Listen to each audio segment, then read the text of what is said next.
Bonjour tout le monde, bienvenue dans une nouvelle vidéo de découverte, session, présentation. Merde, voilà, c'est ça. Bonjour tout le monde, donc voilà, nouvelle petite présentation de films, 9 films aujourd'hui. Et beaucoup, comparé aux dernières fois, il y a pas mal de films qui sont dans la liste. Et donc du coup j'ai pu décrocher pas mal de petits stickers. Et je pense qu'on va commencer tout de suite justement avec un film de la liste que je n'ai pas loué. Rain Man de Barry Levinson, sorti en 88 avec une musique de Hans Zimmer qui est tout à fait charmante. Je vais pas vous faire l'affront de vous raconter cette histoire, sachez juste que le film est vraiment très bien. Dustin Hoffman et Tom Cruise sont monstrueux dedans, enfin vraiment, mais la performance est tellement magistrale. Le film est très drôle et très touchant à la fois, donc c'est clairement un film que je vous encourage à voir au plus vite, vraiment au plus vite. C'est très appréciable, c'est très, enfin voilà, c'est très cool. Et voilà, tout ce qu'on découvre avec les personnages est toujours très touchant. Et Rain Man, j'ai beaucoup aimé. Et je vous le recommande chaudement. Voilà, du côté des films que j'ai loués, ben vous savez quoi, on va commencer un petit peu dans l'ordre par lequel je les ai vus. Noah, comme Yannick. Ça c'est très drôle parce que la traduction anglaise de Noé c'est Noah, N-O-A-H comme Yannick Noah. Tout de suite ça me fait rire. Noé de Darren Aronofsky, réalisateur ô combien apprécié de Requiem for a Dream, Pi, Black Swan, Mother et tout un tas de films plus dérangeants les uns que les autres. Je vous avoue, j'ai beaucoup de mal moi avec Darren Aronofsky parce que j'aime... Les films sont pas mauvais, enfin ils sont même plutôt très bons d'ailleurs hein, pour la plupart. Mais il est chelou, ce mec. Ce mec est chelou, ce mec est dérangé. Noah, c'est un film où il est... Voilà, il se calme un petit peu quand même. Il y a des effets qui sont vomitifs hein, quand même. Hein. Il y a des effets... il a une espèce d'effet genre de... Comme s'il prenait plein de photos, et en fait, quand il les fait défiler à la vitesse, en fait, vous avez l'impression de voir quelque chose qui bouge. Le truc, c'est que c'est très épileptique comme ça, et ça fait parfois un peu mal aux yeux. Mais ça reste 2 heures qui passent... Ouais, c'est ça, 2 heures et quelques qui passent franchement plutôt bien. J'aime bien la façon qu'il a de revisiter l'histoire de Noé, hein, tout simplement, avec l'Arche de Noé, tout ça. C'est très impressionnant visuellement parlant, il y a de très beaux effets visuels, et de bons personnages également, notamment ses enfants, hein, mais pas très logique. Parce que bon, spoiler, je le dis quand même juste parce que c'est rigolo, c'est juste... L'arche, voilà, c'est bon, le déluge est passé. Donc dans l'idée, il n'y a plus aucun survivant à part Noé, sa femme, et les 3 jeunes qui les accompagnent. En fait, il a 2 fils et une fille adoptive, en gros, qui est amoureuse de l'un des fils. C'est pas de l'inceste, hein, parce qu'ils sont pas de la même famille. 3 fils, voilà, 3 fils. Et donc à la fin du film, il dit oui, allez-y, propagez-vous, aimez-vous et tout, machin. Oui. J'espère pour toi qu'il y a des survivants quand même, hein. Parce que sinon, tu vas pas coucher avec tes filles, quoi. Bon, bref, voilà. Je trouve ça un peu dégueu et pas très logique, mais bon, ça reste une histoire biblique et c'est très appréciable là-dessus. Allez, autre film alors, réalisé par, comment qu'il s'appelle ce monsieur David O. Russell. Réalisateur, je vois, de Happiness Therapy, que j'aime beaucoup, et Fighter, que je connais pas. American Bluff, avec un casting assez costaud quand même. Hein. Christian Bale, Bradley Cooper, Jeremy Renner, Amy Adams, Jennifer Lawrence. Très bons acteurs dans ce film, que j'ai pas trop compris. Il y a des histoires d'arnaque, de politique, tout ça. Apparemment, c'est tiré d'une histoire vraie. Je vous le recommande quand même. Christian Bale est dégueulasse, hein, vraiment. Il est dégueu dans ce rôle, mais bon. C'est assez sympa. C'est très drôle parfois, c'est juste que c'est pas les histoires qui me captivent le plus, les histoires de magouille et de corruption, mais ça reste toujours des films qui sont très intéressants à voir et je vous le recommande plutôt bien. American Bluff, j'ai pas grand chose à vous dire, hein, c'est assez sympa. Qu'est-ce que j'ai? Pardon, je regrette vraiment ce qui vient de se passer. Allez, le coup de cœur de ma médiathèque, Whiplash, et non Whiplash, Whiplash de Damien Chazelle, sans Ryan Gosling du coup, composé voilà, par 3 Oscars. Alors effectivement, niveau jeu d'acteur, c'est excellent. Musicalement parlant, c'est très sympa, ça vous fait découvrir le jazz et un peu le pas le plaisir, mais enfin voilà, c'est comment ça peut se passer dans des écoles de musique professionnelles, quoi. C'est-à-dire qu'il y en a parce que bon, même si le prof est tyrannique, il y a vraiment des gens qui travaillent la musique jusqu'à se faire mal. Et je comprends pas ça. je suis musicien, mais je comprends pas quel est l'intérêt en fait de se faire mal juste pour progresser. Après voilà, il y a des gens, ils veulent devenir les meilleurs. Bon, c'est pas mon cas et je comprendrai jamais cette idée de devenir le meilleur parce que pour moi ça veut rien dire. De dire le meilleur cinéaste, le meilleur musicien, le meilleur machin, le meilleur truc, le meilleur prout. C'est très compliqué de sortir des critères objectifs. Il n'y en a pas beaucoup. Même dans le cinéma, pour moi il y en a plus que dans la musique, mais c'est très compliqué. Le seul petit défaut de ce film que je vais vous trouver, c'est un peu comme Pop Redemption, les passages doublés, c'est-à-dire quand vous le voyez jouer, quand vous êtes musicien, vous savez très bien que ce que vous entendez n'est pas ce que vous voyez. C'est-à-dire il va taper hop comme ça et tout machin, et ça fait pas du tout, mais alors pas du tout, si c'était vraiment ça, vous n'entendrez pas ça. Donc c'est des petits soucis comme ça de synchronisation et de redoublage, et voilà. Des fois il tape sur des cymbales et il n'y a pas de bruit de cymbales, ou à l'inverse, t'as un bruit de cymbale alors qu'il tape pas sur la cymbale. C'est des défauts mineurs, mais ça reste un peu dérangeant, mais c'est pas, ça vous coupe pas de l'action du film, quoi. Pour moi, c'est tout aussi valable que ceux qui disent que Titanic c'est de la merde parce que c'est censé être réaliste. Non, c'est une fiction. Quand vous regardez un film, c'est une fiction. Tout ce que vous voyez dans un film est fictif, même les biopics. Ce qu'on attend d'un biopic, je fais un petit parallèle, mais Whiplash, je vous le conseille vraiment bien. Je fais une petite pause pour vous dire un petit peu, ça je pense que c'est vraiment une vérité par contre, quand vous regardez un film, vous ne regardez pas un documentaire. Parce que je me suis amusé à regarder des critiques négatives de films que moi j'adore, donc Titanic, The Dark Knight, La Ligne Verte, hein, quelque part, pas mes 3 films préférés, mais presque.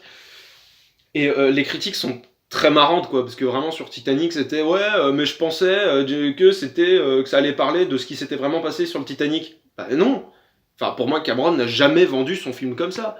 Les gens qui disent ouais, Titanic, je comprends pas pourquoi il a gagné 11 Oscars. Bah regarde les Oscars qu'il a gagnés, regarde le film et tu comprendras. Meilleur montage, meilleur décor, meilleurs effets visuels, meilleure musique, meilleur machin, évidemment qu'il mérite ses Oscars.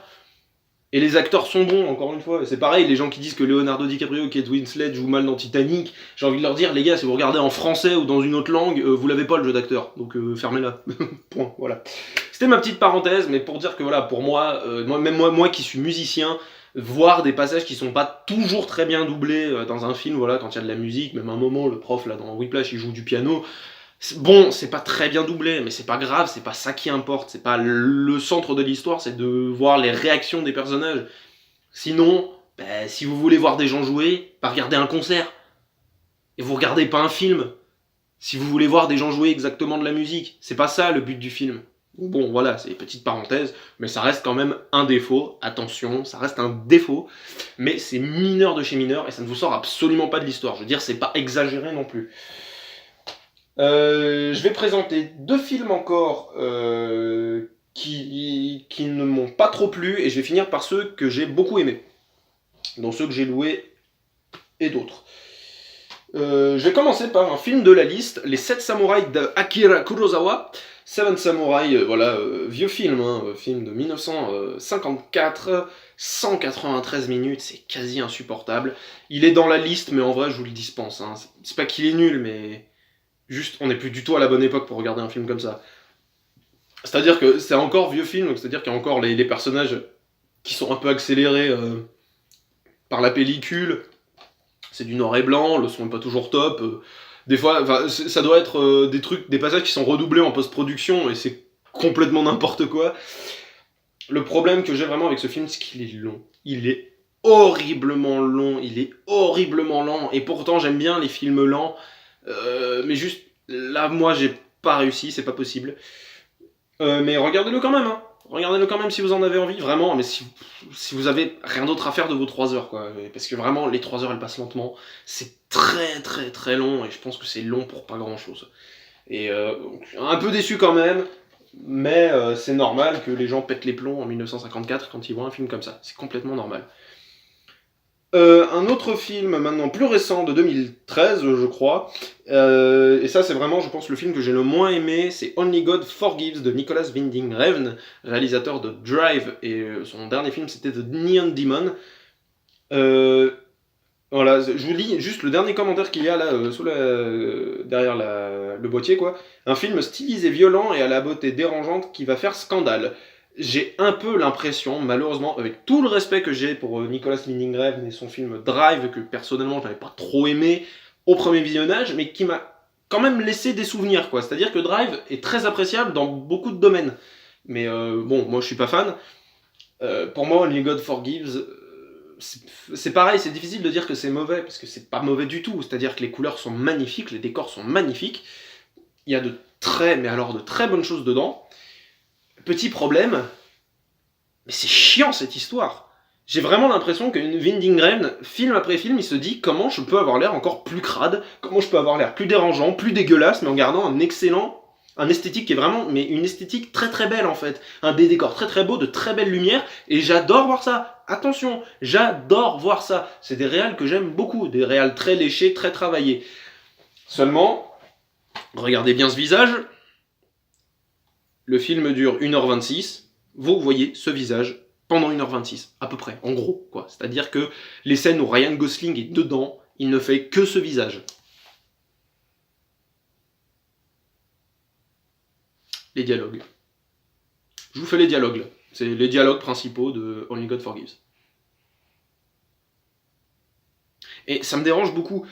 Ça me dérange pas qu'on fasse des films comme ça. Attention, attention. Si ça se trouve, en fait, dans 20 ans, on va se souvenir du cinéma de Nicolas Winding Refn comme un truc de malade. Ça se trouve dans même le siècle d'après, si tant est qu'il y en ait un autre pour les humains, et qu'on étudie... Ça se trouve, on étudiera les films de Winding Refn, hein, et pas Spielberg.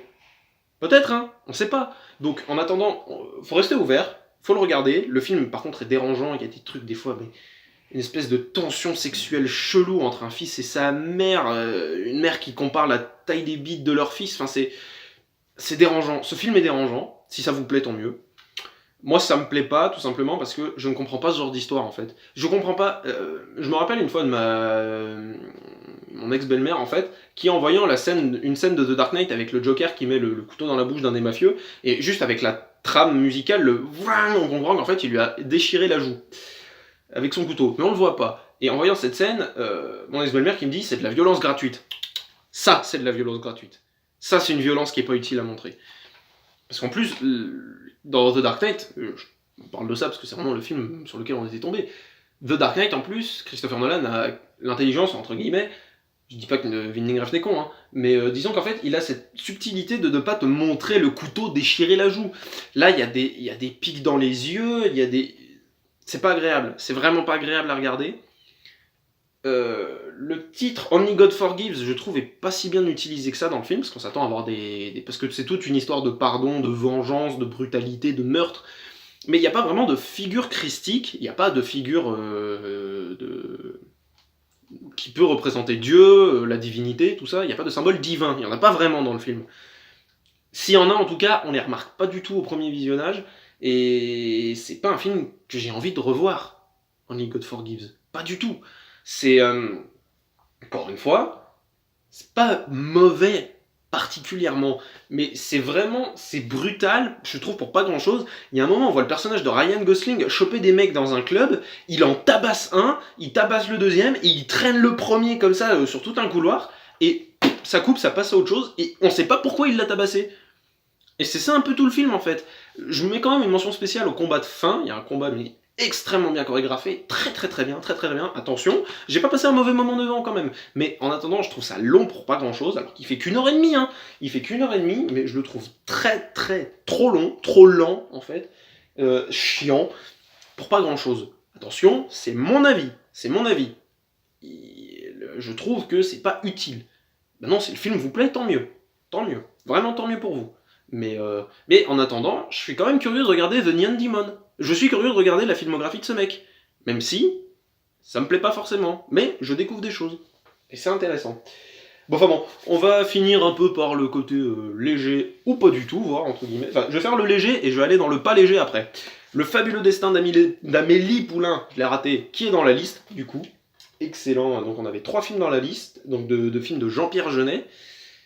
Très bon réalisateur français que perso j'accroche pas plus que ça, je veux dire Alien 4 j'aime bien sans plus, c'était quoi Micmac a tiré l'arigot, ça m'avait fait rire mais je m'en rappelle pas trop, je vais peut-être essayer d'aller voir Delicatessen mais bon ça va être compliqué mais bon on verra, La Cité des Enfants Perdus m'avait pas tant plus que ça, mais en attendant il a vraiment son style, et me suis vraiment bien marré devant Amélie Poulain. Je me suis vraiment, mais alors vraiment bien marré. Parce que le film est léger en fait, et juste j'ai rigolé. J'ai rigolé, j'étais. Il y a des scènes qui sont exceptionnelles. Avec la scène avec le match de foot, je pense que c'est vraiment la scène qui m'a le plus fait rire, quoi. Mais bref, il est dans la liste et c'est pas pour rien. Il y a 2 films français dans la liste, c'est Amélie Poulain et Intouchable. Donc j'ai vu les deux, hein, rassurez-vous. Mais celui-là, vraiment, je viens de le découvrir. J'ai tout découvert sauf Noé. Dans les films que je vais vous présenter, à part Noé, que j'avais déjà vu et que je voulais revoir, ouais, il n'y a rien que j'avais déjà vu. Donc je suis très content d'avoir pu découvrir tout ça. Si en Rain Man, j'avais peut-être vu 2-3 extraits. Mais Fabuleux Destin d'Amélie Poulain, pour moi, c'est que du kiff. Je pense pas spécialement, je vois pas en quoi les gens peuvent trouver ça niais, en vrai, parce que c'est pas tant niais que ça, justement. C'est bordélique, c'est un peu bordélique, mais je le trouve très très drôle. Ensuite, on va aller dans le film qui m'a bien fait rigoler quand je l'ai, enfin, rigoler plus ou moins. En vrai, je sais pas si je le présente. Je vais le présenter en dernier, lui, parce que je suis très content. Bon, bref. Suite d'un film d'horreur, allez, on va passer sur du film d'horreur, Conjuring 2, le cas Enfield, suite de Conjuring, les dossiers Warren, sous-titre un peu couillon en français, mais enfin bref, c'est pas grave, on s'en fout. Le premier film Conjuring m'avait plu, mais sans plus. J'étais pas plus effrayé que ça en le regardant. C'est un peu pareil pour le 2, c'est-à-dire que je me pisse pas dessus, mais il y a des moments vraiment qui sont très très bien filmés. Et James Wan sur ces 2 films a une réalisation que je trouve impeccable, des plans très longs, un plutôt bon jeu d'acteur, et franchement, Patrick Wilson et j'ai oublié son nom, Vera Farmiga, enfin ils se complètent je trouve, mais extrêmement bien. Et quand vous savez en fait que ça s'inspire quand même de faits réels, tout ça, ça reste des faits réels, hein, attention, de cas d'activités paranormales qui sont déjà arrivés dans des maisons aux États-Unis. C'est vrai que ça fout un peu la chair de poule, et vraiment, dans le 2, il y a des scènes, mais vraiment excellentes. Enfin, The Crooked Man, enfin vraiment, l'animation du Crooked Man, à un moment, enfin, c'est vraiment particulier parce que c'est moche, mais justement, j'adore cette animation qui fait justement complètement pas réaliste, tellement c'est flippant, non, c'est très, très efficace Conjuring, et je suis très content d'avoir pu regarder enfin cette gentille petite saga d'horreur que je vous recommande vraiment bien, parce que je trouve vraiment que la réalisation est excellente, même si je suis pas spécialement fan de films d'horreur, et qu'ils m'ont pas fait pisser dans mon froc non plus, j'étais pas complètement en sueur, j'étais pas en train de flipper, ça m'a pas empêché de dormir, quoi. Le seul qui m'a empêché de dormir, c'était Sinister, c'est tout. Et que je serais très curieux de revoir d'ailleurs. Bref, le film maintenant que je vais vous présenter, un film que je vais qualifier quand même d'assez important, parce que, en fait, mes cousines m'en ont parlé et elles ont été traumatisées parce qu'elles ont regardé ce film. C'est un film qui date de 2010.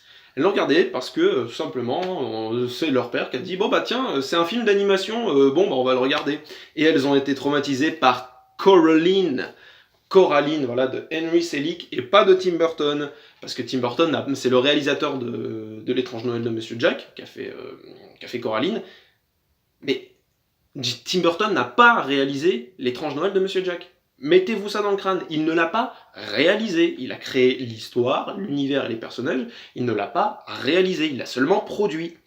C'est Henry Selick. Henry Selick, voilà, j'entends des bruits, c'est chiant.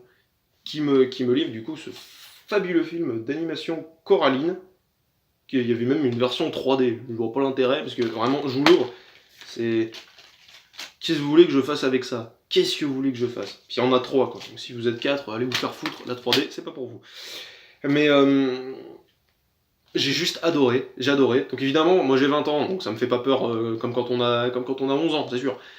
Mais en attendant, il y a des moments qui sont vraiment assez flippants et assez tordus, mais c'est vraiment un film à voir. C'est vraiment un film à voir parce que il y a des détails, et un peu pendant le film, il fait quoi? Il fait 1h30 à peu près. Pendant 40 minutes, à peu près la moitié du film, je me demandais où est-ce que le film va. Qu'est-ce que le film veut essayer de me raconter? Je comprenais pas trop le sous-texte et tout le machin. Et finalement, en fait, je l'ai compris. Des faux parents qui enlèvent les yeux des enfants. J'ai pas trop envie non plus de vous... voilà. Si vous voulez, laissez-moi un commentaire si vous voulez que je parle de ce film plus en détail. Parce que moi, c'est vraiment un film que j'ai beaucoup apprécié, Coraline, et si vous voulez que je vous en parle un petit peu plus en détail pour rentrer un peu plus dans les spoilers, je serais ravi de vous le faire. Parce que c'est vraiment un film que j'ai beaucoup apprécié, et voilà, si des gens parmi vous ont été traumatisés par Coraline, essayez de le revoir quand même, parce que je vous assure qu'il y a plein de trucs intéressants dedans, et je trouve ça brillant. Voilà. Et ce n'est pas pour les enfants, attention. Attention, Coraline n'est pas un film pour enfants. Si vous montrez ça à votre enfant, il peut faire des cauchemars. Sérieusement, il peut en avoir peur, il y a des trucs qui font peur dedans. C'est comme la polémique qui était sortie il y a pas longtemps là sur Sausage Party. Je sais pas si vous vous en rappelez de cette polémique, mais immense, les gens qui disaient « Mais c'est pas du tout pour les enfants !» J'imagine là les studios, on n'a jamais dit que c'était pour les enfants. Un film qui s'appelle Fête de saucisses... Voilà quoi. Enfin bref, mais faites attention quand même à ce que vous montrez à vos enfants. Attention quand même, faites gaffe. Cette vidéo est terminée, voilà les 9 films que je voulais vous présenter. C'était un vrai bonheur pour moi de regarder tous ces films, quasi tous, même à part les 7 samouraïs qui étaient vraiment trop longs pour moi. J'ai passé un bon moment devant tous les films et je suis bien content de vous les avoir présentés. Merci d'avoir regardé cette vidéo, partagez-la, n'oubliez pas de me laisser en commentaire si vous voulez que je parle de Coraline plus en détail, parce que je serais vraiment ravi de vous présenter un point de vue un petit peu plus détaillé et une analyse du film peut-être un petit peu plus construite. Voilà. Merci à tous d'avoir regardé cette vidéo, n'oubliez pas de partager, etc., de laisser vos commentaires, et moi je vous dis à bientôt pour une prochaine vidéo. Salut tout le monde!